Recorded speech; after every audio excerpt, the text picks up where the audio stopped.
everybody, this is Cindy, and I'm here with part 2 on my series of Howard Gardner's multiple intelligence theory. Now, for those of you who have not seen my part 1, let me do just a very quick recap. According to Howard Gardner's theory, we are all born with intelligence.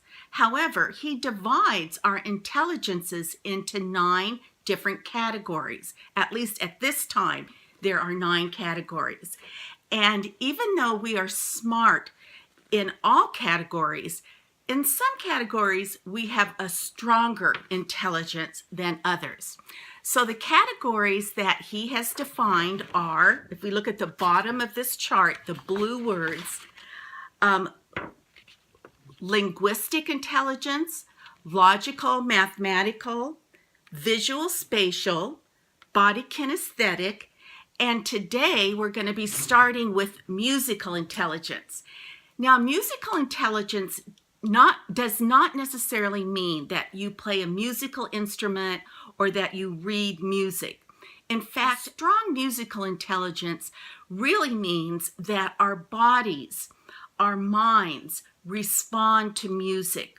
Music resonates with us. It can change our moods. It can make us feel loving. It can make us feel melancholy. It can make us feel delightful, romantic, sad. And in fact, if we are working on a task, whether we are on the job or we're like at home, if there is music playing in the distance or somewhere near us, oftentimes it's hard for us to concentrate on our task because we are so in tune to the music that is playing. So a musical intelligence, once again, doesn't necessarily mean that we play a musical instrument or read music. And oftentimes people with a strong musical intelligence, they are often performers, singers, composers, playwrights. They play instruments. They can be audiologists, love to sing in the choir and participate in choirs and plays. They are speech pathologists and sound editors. So a high musical intelligence does not necessarily mean that we play a musical instrument, rather that our body responds strongly to music. The next intelligence is interpersonal. Now, someone that is interpersonal is someone that enjoys being surrounded by people. They are at their best when they are in a crowd. They're often leaders. They are often our politicians. And can't you just see our politicians standing on those stages, giving those speeches just with their adrenaline going like crazy because they thrive on that big audience. The bigger the audience, the bigger the personality. Interpersonal people, you will find they enjoy parties. They enjoy being and belonging to groups and clubs. They are organizers. They have lots of meaningful relationships. They are leaders, and they oftentimes have social jobs. These are counselors, are psychologists, and they just love people. They love being around people. They are at their best when they are with a group of people. And our next intelligence is the opposite of that, intrapersonal. Now, oftentimes we might say that an intrapersonal is shy, but really someone with a strong intrapersonal intelligence is very aware and keen on their moods, on identifying their feelings, when they are anxious, when they are joyful, when they are happy, when they are nervous. They are very aware of not just their own feelings, but other people's feelings as well. They can read other people, maybe through body language, through tone of voice, through facial expressions, but they are very good at reading moods and feelings of other people as well as themselves. Intrapersonal intelligences are people who enjoy being alone. They enjoy their own company. Now, once again, just because you might have some of that intrapersonal intelligence doesn't mean you also can't be interpersonal.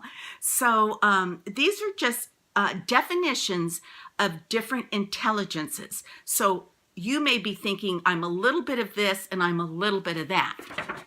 So our next, our intrapersonal intelligence, we are often very self-actualized. They are many times artists, actors, entrepreneurs, small business owners. They can be crime scene investigators, jobs where they really rely and depend on themselves. And our next category of intelligence is naturalistic. And these are people that are very keen and aware of their environment, of plants, a lover of animals, aware of the weather, aware of the air around them. These are people that are aware of the natural world. These are our biologists, our botanists, our veterinarians, our conservationists, astronomers, meteorologists, forest rangers, zookeepers. They are in tune to the world around them. Now, our last intelligence is existentialist. And these are people that are very self-aware, very in tune and keen on body, mind, and soul. They promote and feel that the inner life is paramount. They are often extremely spiritual. You can find them as community workers, doing charity work. Oftentimes these are our ministers. I often think of priests or monasteries, Buddhists, people that have a keen knowledge of the world and of the inner part of their being. So now we have defined all 9 of the intelligence areas that have been defined by Howard Gardner. But the best part is yet to come, because what does this really mean to us? What does it not mean? How do we apply this knowledge to our lives, to making us a better person and to making us understand how other people work as well? So that is going to be part 3 of this series, and what I think is the best part. It's so interesting, the ramifications of this study, how it works, how it relates, one intelligence, how that relates to another intelligence. So this is Cindy saying until part 3. Bye-bye.